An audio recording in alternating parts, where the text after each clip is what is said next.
Bom dia, sejam muito bem-vindos à aula sobre os exercícios de interpretação do livro Linguagem Clássica 1. Vocês já passaram pela aula explicativa do livro, que está lá no meu site, cristianelias.com, não é? Mas eu quis fazer essa aula específica para os exercícios de interpretação. Por quê? Porque as nossas aulas serão com relação à gramática, essencialmente, tá? Mas aqui eu vou falar como que daremos sequência a essa primeira parte do livro, que são os exercícios de interpretação. Tudo bem? Então, quando a gente abre o livro, eu tô com o livro aqui do lado, toda lição tem um texto bíblico, não é?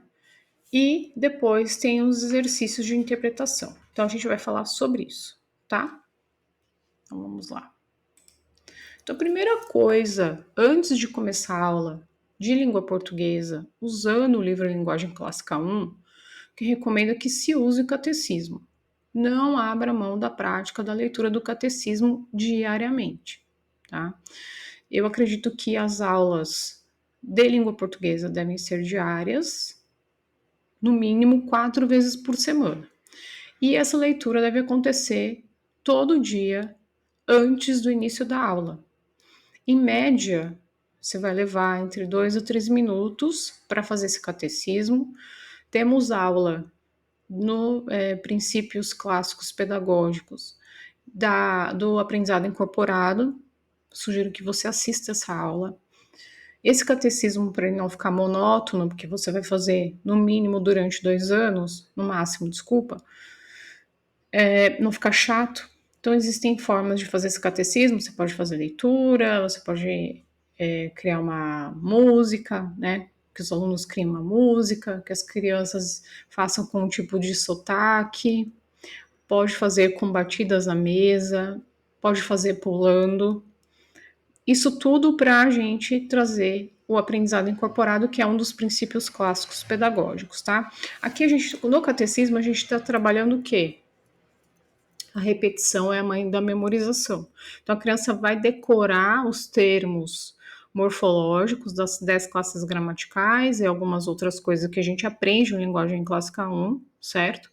Então, a gente está suprindo aqui um princípio clássico pedagógico e, dessa forma, com essa dica que eu estou dando, também usando um outro princípio clássico pedagógico, que é o princípio clássico do aprendizado incorporado, tá? Porque a gente habita no corpo. Então, a gente precisa usar o corpo para aprender. Tudo bem? Então, não abra mão, tá? Isso aqui é extremamente importante, porque a criança vai decorar, vai memorizar o que é cada classe de uma forma tranquila, todo dia, por meses, dias e anos, tá bom? Deixa eu só fechar aqui. Depois, o que é importante a gente fazer? Fazer a leitura do texto. Então, é importante que o educador faça a leitura do texto antes do aluno, trazendo o lexis, que é a entonação, né? Colocando ali a ênfase no texto, certo? Então, é importante fazer isso. O educador faz a leitura do texto, você pode fazer isso num dia, e no outro dia o aluno lê em voz alta. Tudo isso aqui que eu tô dando são sugestões, tudo isso depende, você pode fazer isso no mesmo dia, pode fazer num dia e fazer no outro, tá? Isso aí você vai ver a dinâmica da sua aula, tá bom? A gente tem uma seção de vocabulário no livro, não é? Só que você precisa verificar se o aluno sabe todos os vocábulos, porque às vezes ali eu não consegui contemplar tudo no texto. Então você precisa verificar. Se você perceber uma palavra que é um pouco diferente e não está na seção do vocabulário, você pergunta para o seu aluno, ele não sabe? Então você faz a busca no dicionário, a gente indica o Caldas Aulete. Se você não tem o Caldas Aulete, procure no Caldas Aulete online, tá? Mas a gente não pode passar por cima de palavras que não conhecemos.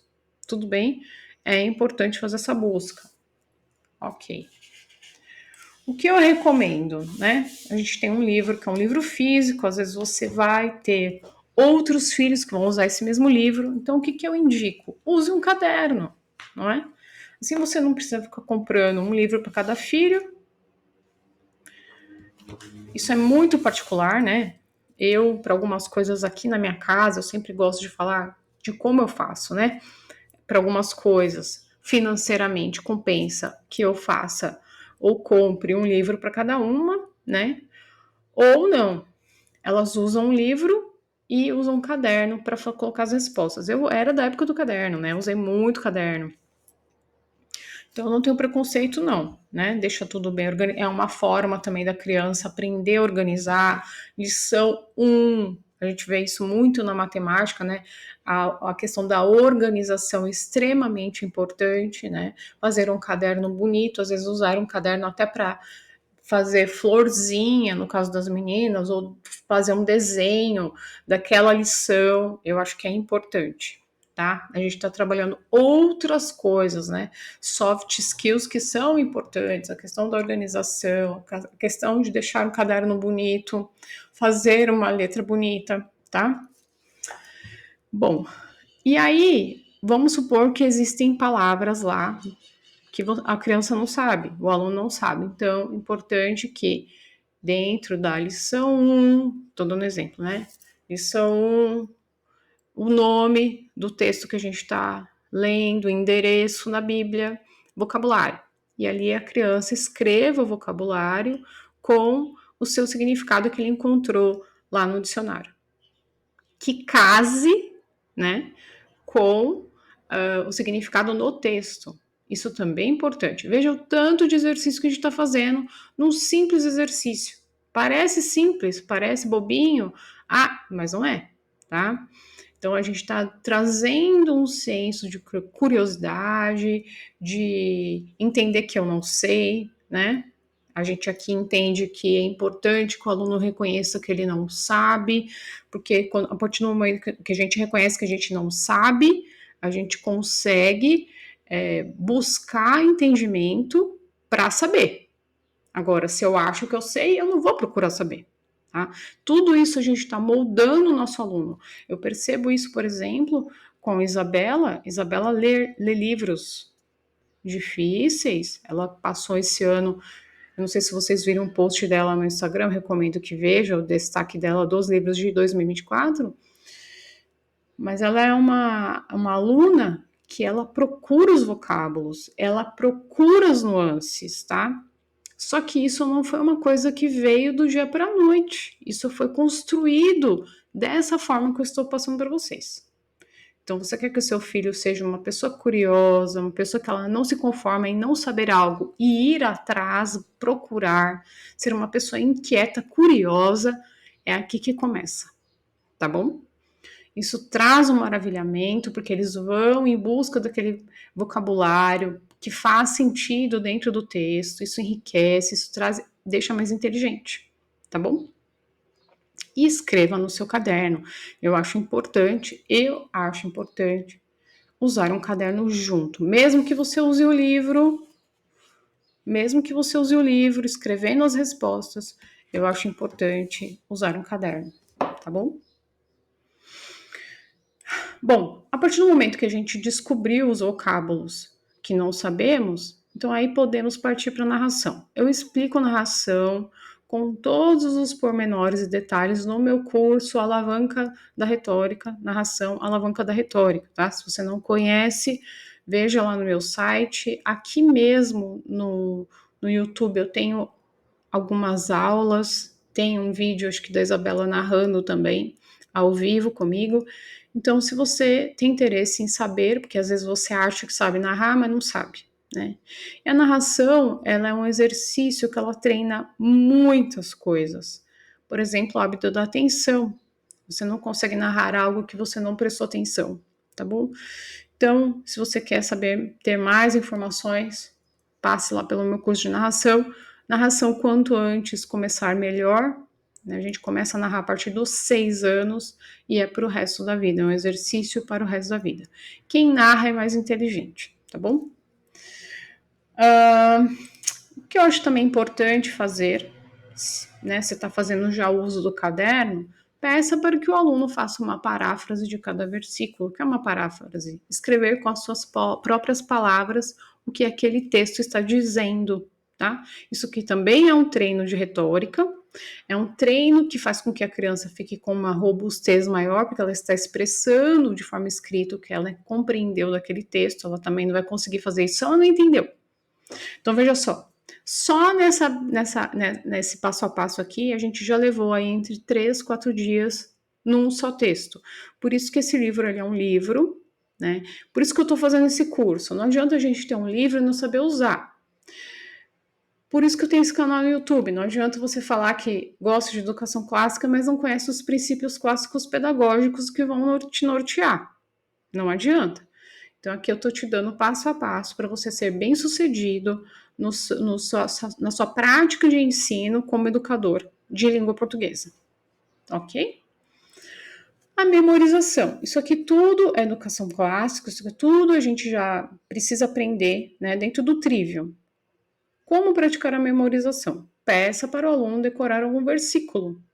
Então, nesse mesmo caderno dele, ou num outro que a gente chama de Commonplace, depois que eu terminar esse curso, eu vou tá na minha lista aqui para a gente fazer um curso de Commonplace, né? O que é um Commonplace? Commonplace é um caderno onde você coloca citações, pedaços de textos que você acha importante. Então você vai criando isso. Isso é um costume dos antigos, né? Eles faziam esse tipo de caderno, estavam ali revisitando esse caderno constantemente para rever aquilo que eles achavam importante e que escreviam naquele caderno, tá bom? Você pode fazer isso também nesse caderno de língua portuguesa, tá? Uma outra coisa que eu acho que é importante quando a gente fala de caderno, né, para você trazer a criança, identificar o aluno, identificar aquele caderno como dele, deixa ele encapar, deixa ele fazer desenho, deixa ele externalizar a criatividade, a arte dele nesse caderno, tá bom? Sempre exigindo o quê? Uma letra bonita, né? Isso é indiscutível, tá bom? Bom, aí só a partir daí que a gente vai para os exercícios de interpretação, tá? Então aqui a gente tem, nos exercícios de interpretação, a gente começa a trabalhar um pouquinho os exercícios de Progin, que são exercícios de Progin nas matas, exercícios preliminares de retórica, tá bom? E que são exercícios importantes. Então, é só a partir de tudo isso que a gente viu, desse passo a passo que eu passei aqui para vocês, que a gente começa a fazer esses exercícios. Como que eu vou fazer esses exercícios? Desde o início, a partir lá do catecismo. Assista as minhas aulas sobre Escolei, todas elas que estão aqui, os meus posts no Instagram sobre Escolei, que vai te ajudar a fazer isso de uma forma tranquila, sem que você perca a cabeça, né? Já trazendo essa paz dentro do seu lar, tá bom? Bom, eu acho que é isso então. Queria deixar um recado aqui, né? Esses vídeos são para os educadores, né? Eu acho que essa seria o ideal, na minha concepção de educação clássica, seria o ideal. Mas eu sei que o ideal nem sempre é o real, nem sempre é o que você vai poder fazer, né? Eu indicaria que a mãe assistisse essas aulas para depois implementar isso com seus filhos. Mas se essa não é a sua situação, a sua opção, então que os alunos assistam, que eles possam assistir essas aulas e estudar junto comigo, tá bom? Mas o ideal é que o educador faça isso. E uma coisa que eu tenho aprendido, né, é que a gente precisa entender que esse trabalho é um trabalho eterno. Quando a gente pensa, por exemplo, na Torre de Babel, eles estavam fazendo algo que não agradava a Deus, Deus não estava contente com aquilo, e Deus veio e confundiu as línguas. Então veja como a linguagem é importante. A linguagem é a base. A linguagem é a fundação de tudo que a gente vai aprender.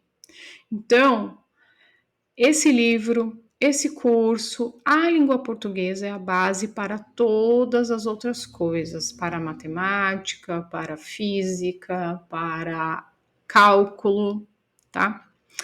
Então, a gente tem que olhar isso com muito temor, entendendo que isso vai gerar um impacto na vida das crianças, um impacto positivo ou negativo. Então, o desejo do meu coração, né? Tem um versículo, agora não sei de cabeça, deixa eu ver se eu acho aqui, que diz que, gosto de pegar o endereço,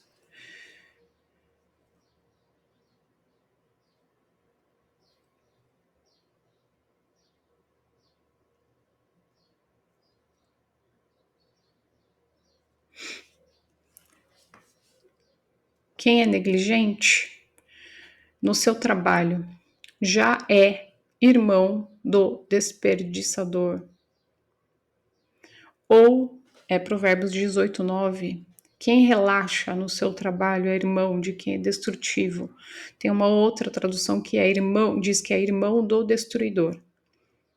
Então a gente não pode ser negligente, né? Aqui. Então é Provérbios 18:9. Então quem é negligente no seu trabalho é irmão do destruidor. Que nós sejamos diligentes e não negligentes no nosso trabalho. Possamos fazer o melhor que podemos, né? Muitas vezes não fomos educados, não sabemos a língua portuguesa. E eu entendo aqui que o meu trabalho é como a Lori Bluedorn dizia, que é o resgate de 2 gerações. Como eu fui resgatada, como eu tenho sido resgatada, o quanto que Deus incrementou na minha vida a partir do momento que eu tive a coragem e a ousadia de querer aprender, né? O Senhor não me decepcionou, o Senhor me ajudou, o Senhor me conduziu. Então, eu sou perfeita? Estou longe disso. Mas tenho buscado fazer o meu melhor, ser diligente e não negligente, tá bom? Então, esses são os meus votos, que Deus abençoe vocês, bons estudos e até a próxima aula.